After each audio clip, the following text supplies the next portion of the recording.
TSMC가 어떻게 반도체 세계의 정점에 오를 수 있었을까요? 그 비결이 궁금하시죠? 모든 것의 중심에는 바로 이 사람, 전설적인 창업자 모리스 창의 몇 가지 정말 결정적인 순간들이 있었습니다. 그의 전략이 어떻게 세상을 바꿨는지 지금부터 한번 제대로 파헤쳐 보겠습니다. 조용히 해. 모리스 창이 전화했잖아. 이 한마디, 이게 1997년 엔비디아 CEO 젠슨 왕이 소리친 말이래요. 당시 엔비디아는요, 거의 망하기 직전인 작은 회사였거든요. 막 격렬하게 회의를 하다가 모든 걸 멈추게 한 전화 한 통. 바로 모리스 창의 전화였습니다. 아니, 도대체 이 전화 한 통이 뭐길래 모든 걸 바꿨을까요?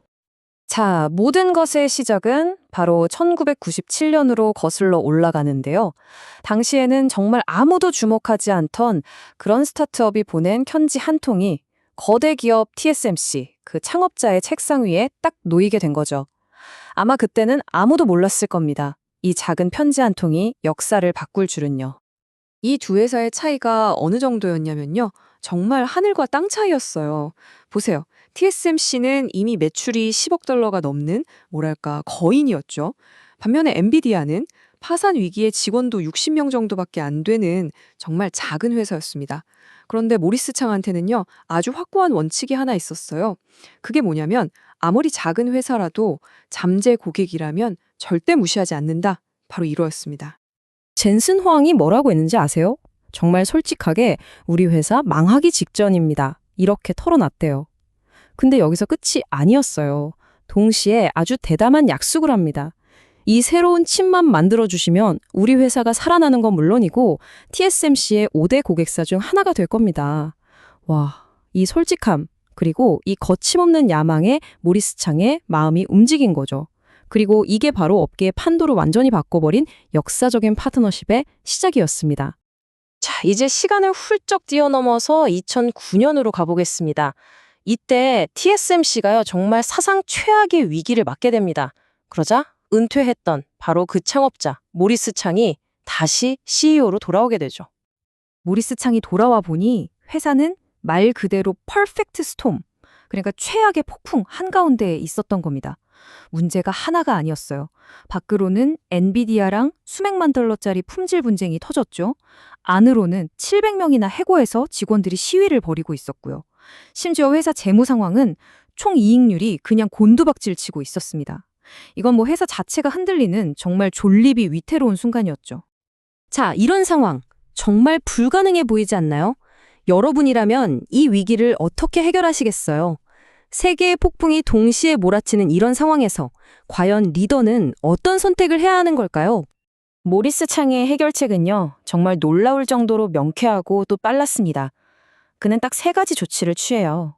첫째, 주요 고객사들한테 전부 직접 전화를 걸어서 흔들리는 신뢰부터 다잡았습니다.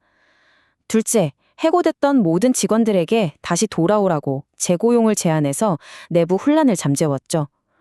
그리고 마지막, 문제의 근원을 해결하기 위해서 분쟁이 벌어지고 있는 실리콘밸리로 직접 날아갑니다. 실리콘밸리로 날아가서 뭘 했냐면요. 젠슨 왕의 집에 찾아가서 같이 피자를 먹습니다.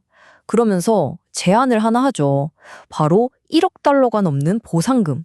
어마어마한 금액이죠. 그런데 조건이 있었어요. 48시간 안에 결정해달라. 이건 그냥 돈으로 문제를 덮으려는 게 아니었습니다. 우리의 파트너십은 이만큼 중요하다는 걸 보여주는 강력한 의지의 표현이었던 거죠. 자, 이렇게 급한 불은 껐습니다. 회사를 안정시키자마자 모리스 창은요, 숨 돌릴 틈도 없이 곧바로 미래를 향한 정말 거대한 베팅을 시작합니다. 그게 바로 뭐냐? 28나노 공정에 회사의 운명 전체를 거는 거였습니다. 그의 결단이 얼마나 대단했는지는 이 숫자를 보면 바로 알 수 있습니다. 연간 설비 투자액을 한번 보세요.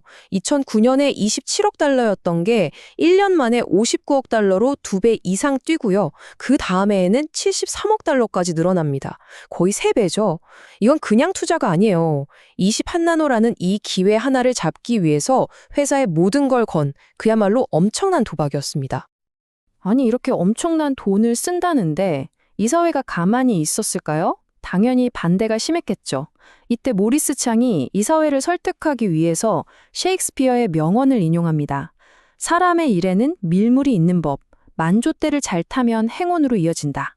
무슨 뜻이겠어요? 28 나노 공정은 그냥 기술 하나 개발하는 게 아니라 우리 회사의 운명을 바꿀 역사적인 기회의 파도다. 이렇게 본 거죠. 자, 이제 이야기의 클라이맥스입니다. TSMC의 다음 10년을, 아니 지금까지도 그 영향력이 이어지는 바로 그 고객, 궁극의 고객이죠. 애플의 아이폰 칩 생산을 어떻게 따내게 됐는지 그 이야기로 넘어가 보겠습니다. 이 애플과의 협상 과정은요, 정말 한편의 영화 같아요. 2010년 말에 갑자기 애플 CEO한테서 저녁 먹자는 연락이 와요. 파트너십을 제안하죠. 근데 문제가 있었어요. 애플은 TSMC가 계획하던 28나노나 16나노가 아니라 자기들만을 위한 맞춤형 20나노 공정을 해달라는 거였어요. 어떡하겠어요? TSMC는 결단합니다. 딱 애플 하나만을 위해서 수십억 달러를 빌려서 공장을 짓기로 한 거죠. 그런데 2011년 2월 갑자기 애플이 모든 협상을 중단해버립니다. 왜? 경쟁사인 인텔이 최고위층까지 동원해서 제안을 넣은 거예요. 이제 운명을 알 수 없는 상황에서 3월에 모리스 창이 직접 팀 쿡을 만나러 갑니다. 상대가 인텔입니다. 반도체 업계의 거인이죠. 그런데도 모리스 창은 흔들리지 않았어요. 그는 이 상황을 아주 간단한 3가지 기준으로 딱 분석합니다. 기술력, 우리나 인텔이나 비슷하다. 제조 능력, 이건 우리가 더 맞다. 고객 신뢰, 이건 우리가 압도적으로 높다. 바로 이 분석에서 확신을 얻은 겁니다. 이길 수 있다는 확신이요. 결과는 어떻게 됐을까요? 결국 애플의 선택은 TSMC였습니다. 그리고 팀 쿡이 남긴 이 한마디가 모든 걸 설명해 줍니다. 인텔은 파운드리가 무엇인지 모릅니다. 와, 이 한 문장에 애플이 왜 인텔이 아니라 TSMC를 골랐는지 그 핵심이 다 담겨 있는 거죠. 자, 그렇다면 이 모든 승리의 밑바탕에는 과연 TSMC의 어떤 근본적인 힘이 있었을까요? 그들의 비즈니스 모델을 한번 들여다보죠. TSMC의 가장 큰 비밀병기는 바로 순수 파운드리라는 비즈니스 모델입니다. 이게 뭐냐면요. 아주 간단해요. 자기들 브랜드로 칩을 설계해서 팔지 않아요. 오직 다른 회사, 그러니까 고객들이 설계한 칩을 대신 생산만 해주는 거죠. 한마디로 우리는 주인공이 아니라 주인공을 빛나게 해주는 최고의 조력자가 되겠다고 선언한 겁니다. 바로 이 지점이 TSMC를 특별하게 만드는 겁니다. 생각해보세요. 엔비디아, 퀄컴, 애플 이런 회사들 입장에서 TSMC는 경쟁자가 아니에요. 절대로 자기들 기술을 훔쳐서 비슷한 제품을 만들 걱정을 할 필요가 없는 거죠. 그러니까 완전히 믿을 수 있는 파트너가 되는 겁니다. 그리고 이런 신뢰 덕분에 업계의 모든 비밀과 계획을 가장 먼저 알 수 있는 정말 독보적인 위치에 서게 된 거고요. TSMC의 이야기는 결국 우리에게 이런 질문을 던지는 것 같아요. 이 거인들이 싸우는 치열한 산업에서 나는 오직 다른 사람들을 돕기만 하겠다고 선언한 회사가 어떻게 가장 강력한 존재가 될 수 있었을까?